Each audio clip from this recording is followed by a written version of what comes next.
Nakatikim ka na ba ng bibingkang abnoy? Ito nga daw po yung nabubulok na balot at gagawin nilang bibingka. Nandito nga po yan sa bayan ng Pateros, ang isa sa mga delicacy nila na kung tawagin natin ay exotic food. Mabuhay po kayo lahat mga noy at mga kakay. Nandito nga po tayo ngayon sa tahanan. Ito, nasa likod ko, ang classic na bahay ni Kagawa Joel Tuason na mas kilala, kung tawagin siya ay si Puti.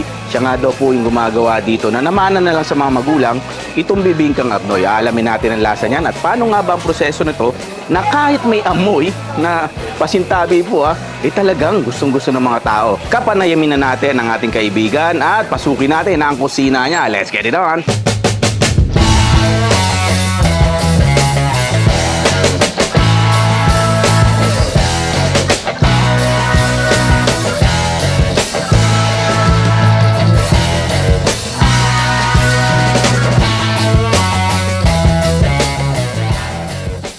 Kagawad Joel Tuason, ako mabuhay po kayo at first time kong matitikman ng flavors na meron ng or pagkain meron ng Pateros at isa nga dito yung inyong ginagawa na kung tawagin ay bibingkang abnoy. Opo.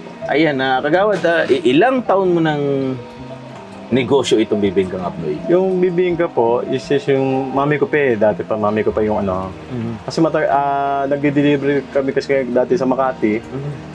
So pagka sa araw-araw po siguro mga 90s pa. 90s pa? Oo, 90s pa po. Tapos yung tumigil na kami sa Makati kasi pinagbawal na yung jeep Dati may jeep pa yung sa may Makati, no?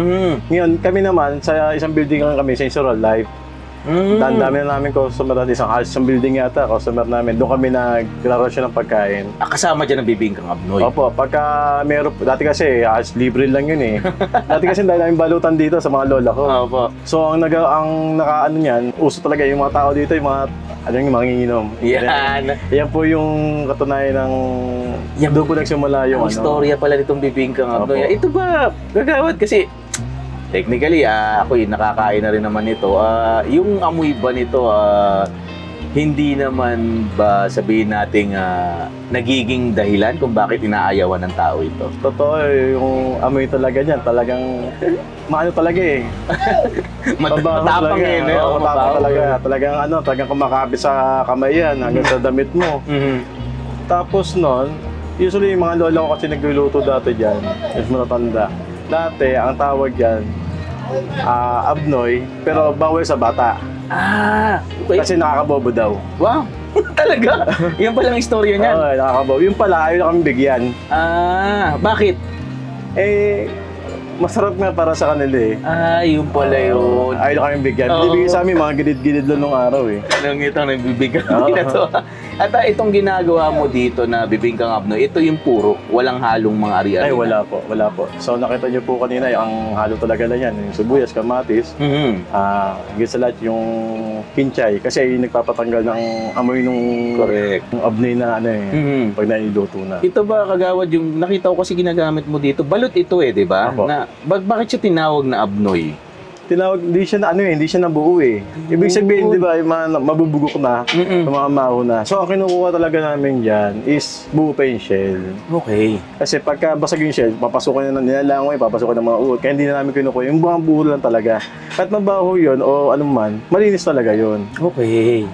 Kasi buo naman, buo naman po yung Ayan Kung sakali man may gustong makatikim nito, saan ka ba nila pwedeng makontak o puntahan? Dito lang po sa 29 FC Cruz, Barangay Magtanggol, Pateros. Sa totoo yan, bahay, lutuan ko lang talaga ng tindahan namin. Okay. So, yung mga model po sa akin is matatagal ng lihito mong matagay ko lang mga customer. Tapos yung gusto pang umorder at magbalak sa amin, bibigay ko po yung cell number ko. Yung pwede po kayo umorder sa akin. Diyan ang pwede nilang order para matikman nila ito. Ito ba, Gagawad, nasabi mo yung mga order na ganyan. Right now, saan siya matitikman or kaninong mga may masasabi ka bang tindahan or tao na nagtitinda nito? Meron po sa malapit dyan So, nalimutan ko yung pangalan pero sa may barangay, sa kabilang barangay naman. Tabacalera. Minsan kasi, pagka gusto namin kumain, wala naman makuha abnoy. Minsan doon kami nabili. Rin naman yung same day naman yung So, yung iba kasi, ang hinahalo lang nila dyan is walang kamatis sibuyas lang, walang kinchay. Bisan asin lang, tsaka paminta. Hindi katulad nung araw kasi, sa amin kasi, naman ako sa mga lola ko, sa magulang ko, is may kamatis nga, sibuyas, saka kinchay. Ayan, kaya yan ang ginagawa Ayan mo, po yung no? ginagawa. Kahit mahal yung mga ingredients, okay lang naman po kasi importante, masarap yung kakainin mo, tsaka special. Ayan, Kagawad, siguro sa tagal mo, ako ay magtatanong about this. No? Sa tagal mo nang gumagawa nito at kumakain itong bibingkang abnoy, ito naman ay hindi naman nakakasama sa kalusugan, wala namang itong epekto. Pagaya nung sabihin na natin pasintabi po, no? Meron na ba nasiraan tiyan? Kung ganyan, abnoy kasi siya. Wala naman po. Kasi kahit yung matatanda sa amin, yun ang hulog, lalo sa kanin lamig. Talaga? Yun ang gusto nila eh. Pagka may abnoy, gusto nila may, hindi, ayaw na mainit. Gusto yung malamig. Yung Talaga? kinabukasan pang kanin na pwede pang kainin. Kaya wala naman ako nababalitaan. Kasi kung alam yung bawal, may sumakit na, pinahinto na natin yan. Yan. Bayan ng Patero, sigurado po yun. Nako, dapat ito isa sa mga panglasa o sabihin na nating flavors of Pateros nga at isa sa mga nagmagawa nito, Kagawad Joel Tuason. Mabuhay ka. Thank God you bless po. you, Kagawad.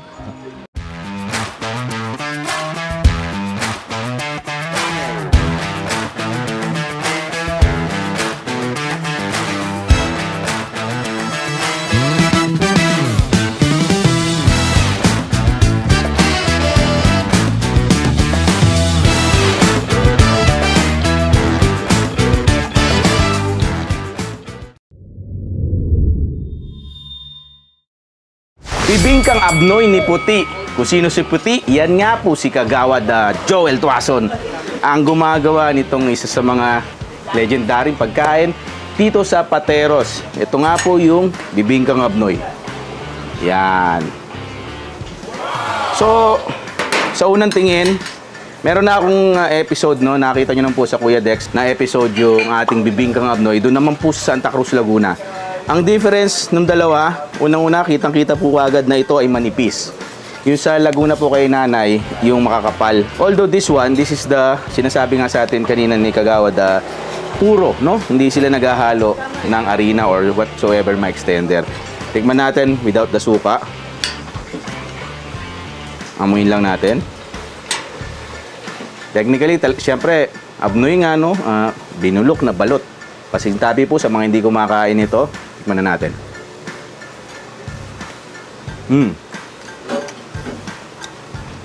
Ang lasa, siyempre, kung alin tulad ko, alam niyo po yung alimango, ganun ang lasa niya.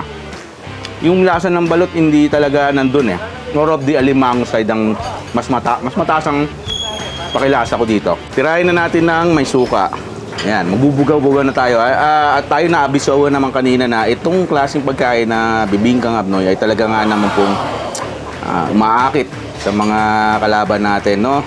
Na langawayan nga po, kaya binibisan lang natin. Isuka. Ayun.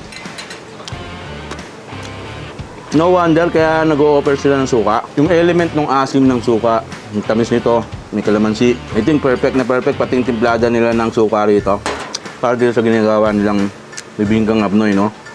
Only here in the Pateros, original po talaga itong bibingkang abnoy.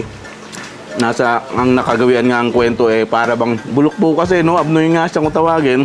Yung mga balot, ginawa nila ng pagkain. Ito nga yung isang delicacy dito na matitikman nyo pag binisita nyo, ito pong Pateros. Sarap pa. Pag may suka na, sarapan na ako. Yun, no? Kasi, plain na alimasag taste ang nalalasahan ko kanina. Nung may suka na,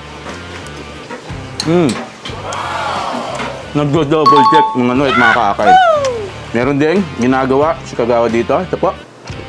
Kilala siya rito. Kung tawagin si Puti. Ayan. Bicol Express, pero balot ang ginamit. Man natin yung isang. Wow. Unang tingin, lahat ng balot na ginamit.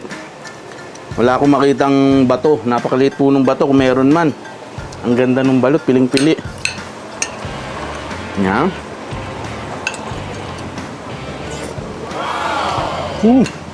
Sarap.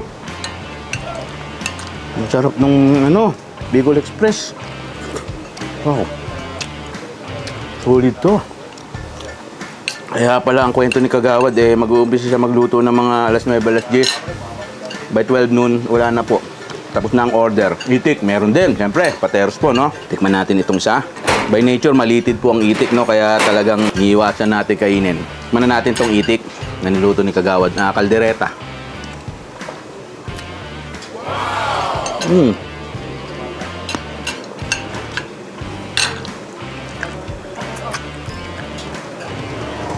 Lasang panghandaan yung itik ni Kagawad.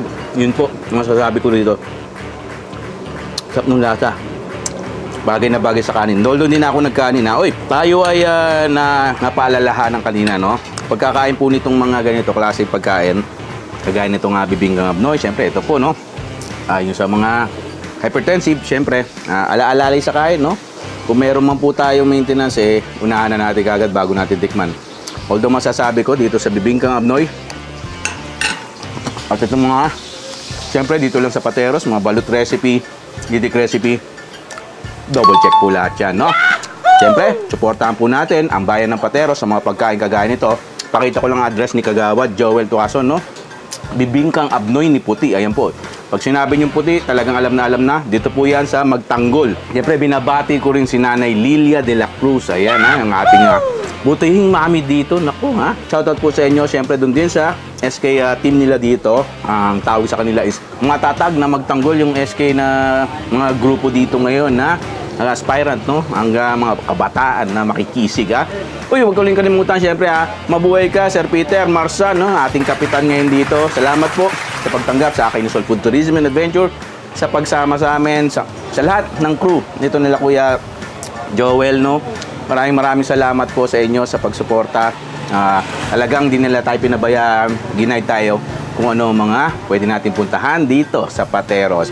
Akin Sol po, huwag natin kalimutan, pakita lang natin ating Facebook page. Maraming salamat po sa 800 pagmamahal na ibinibigay nyo at lalo pang dumadami, 800,000. Ayan po ha, to be exact. Maraming salamat. Ako po ang inyong lingkod, mabuhay kayo. Maraming blessings ang dumating sa inyong buhay. Bibingkang Abnoy ni Puti, bigyan natin pagmamahal yan. Bye!